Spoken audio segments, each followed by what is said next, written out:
Well, good evening, everyone, and my sincere apologies for not being able to join you on this very special occasion.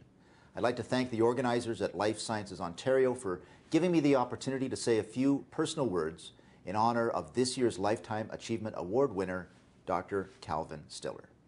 Now, Dr. Stiller's career has been marked by unique and important contributions to so many areas as a physician, an entrepreneur, and of course as a builder of private and public institutions that have immeasurably enriched the research landscape of Canada. I first came to know Cal as the co-founder and director of the Mars Discovery District in Toronto and as chair of Genome Canada.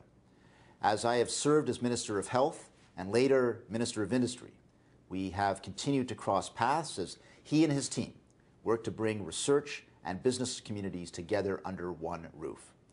Now, bridging that gap, the commercialization gap, is an area where our government has been concentrating its efforts, and I personally can think of few organizations that do it more effectively than Mars.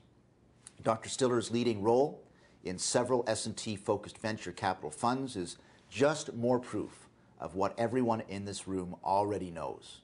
He represents the best of a rare breed that combines exceptional scientific research with keen business instincts.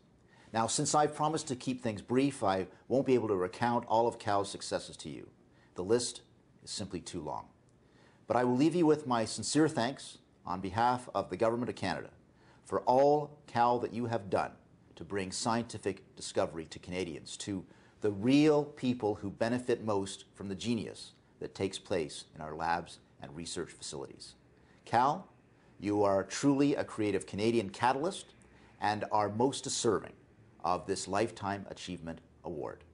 Thank you.